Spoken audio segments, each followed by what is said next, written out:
Olá, bom dia a todos. Bem-vindos a mais uma videoaula do canal Mexotech. Nessa videoaula, continuaremos a solução da equação diferencial de segunda ordem obtida na primeira parte da videoaula. Essa equação diferencial foi obtida a partir do equilíbrio de corpo livre, a partir do equilíbrio do diagrama de corpo livre, da massa do oscilador harmônico simples, oscilador não amortecido, oscilador massa-mola. Foi obtido a partir do equilíbrio de forças. Então aqui a ideia é determinar a resposta, ou seja, a função, a equação, a função em função do tempo x, que é a solução dessa equação diferencial.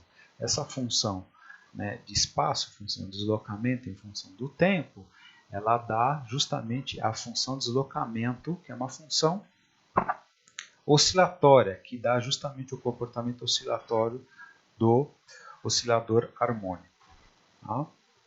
Então veja lá.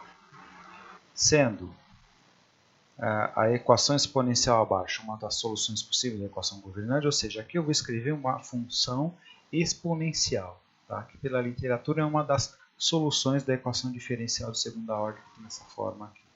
Então veja lá, tá? X em função de t vai ser igual a uma constante c vezes e elevado a uma constante r vezes a variável t.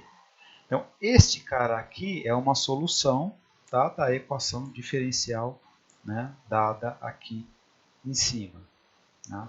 Então, sendo essa aqui uma solução, para obter a solução na sua forma completa, eu preciso determinar essas constantes C e R. Mas a constante E? A E, na verdade, é o número de Euler, conhecido também como Napier, tem outros números também, outros nomes, mas é conhecido como o número de Euler e Napier. Na verdade, ela é a base dos logaritmos naturais. Então, o pessoal do cálculo vê bastante, o pessoal que lida com cálculo trabalha bastante com esse número aqui. Ok, então a ideia é inserir essa função dentro da equação diferencial e extrair, então, os valores dessas constantes aqui, de modo a obter essa resposta na sua forma mais completa. Então, a primeira etapa é pegar a função, derivar ela duas vezes, encaixar aqui, multiplicada pela massa, e colocar a função x de t aqui, multiplicando pela rigidez. Então, a expressão fica da seguinte maneira. Derivando duas vezes x de t, vai ser a derivada segunda de c vezes e elevado a r vezes t. Isso aqui dá a derivada primeira de r vezes c vezes e elevado a r de t. Dá igual a r quadrado c vezes e elevado a rt. Inserindo, então, essa segunda derivada aqui, multiplicada pela massa, e a função x de t aqui, multiplicada pela rigidez, temos a seguinte expressão. mr² c ert mais k c ert igual a zero.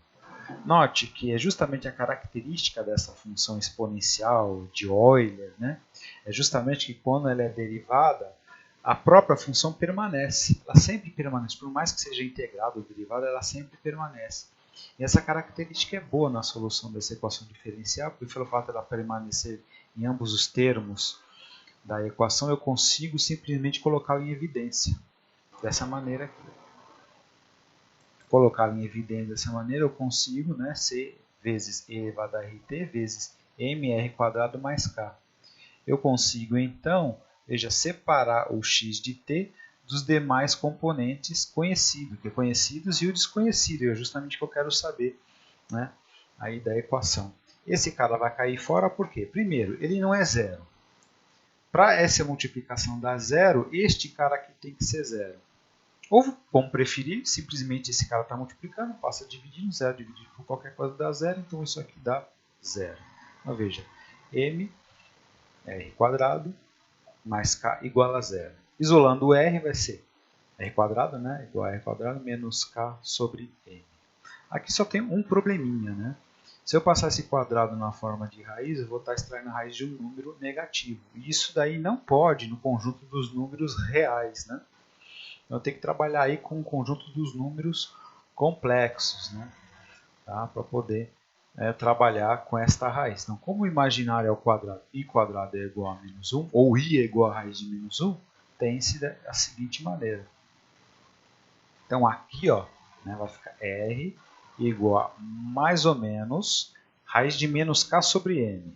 Tá? Complicado, eu vou ter que lidar com isso de uma forma complexa. Então, no lugar do menos, que seria menos 1, eu jogo ali o i quadrado. Então, fica mais ou menos raiz de i quadrado k sobre m.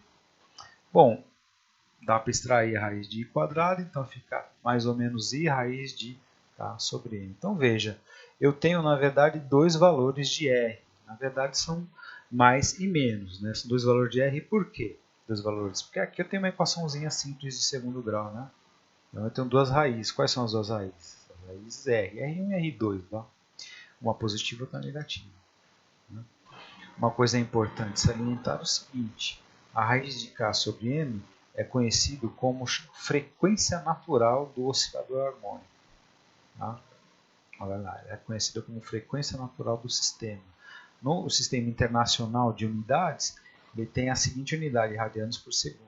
É conhecido também como frequência natural circular. Ou seja, é a frequência com que o oscilador harmônico vibra na sua vibração livre. Então, é de se perguntar, com que vibração oscila aquele sistema? Com essa frequência, né? Com qual frequência de oscilação vibra aquele sistema? Com essa frequência aqui, ó, dada pela razão entre a rigidez e a massa, e você pega essa razão e extrai a raiz.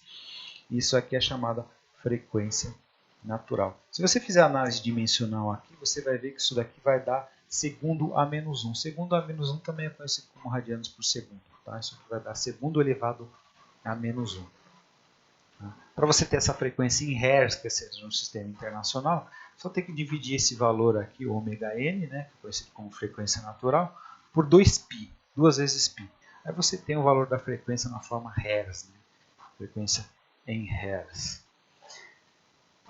Aqui eu vou dar por concluída então a segunda parte da videoaula, né, em que a gente está resolvendo aquele enunciado lá em que se pede tanto a equação governante quanto a solução, a resposta em deslocamento. Tá? Então aqui a gente conseguiu já determinar uma das constantes da resposta e alguma propriedade muito interessante que é a propriedade da frequência natural do sistema.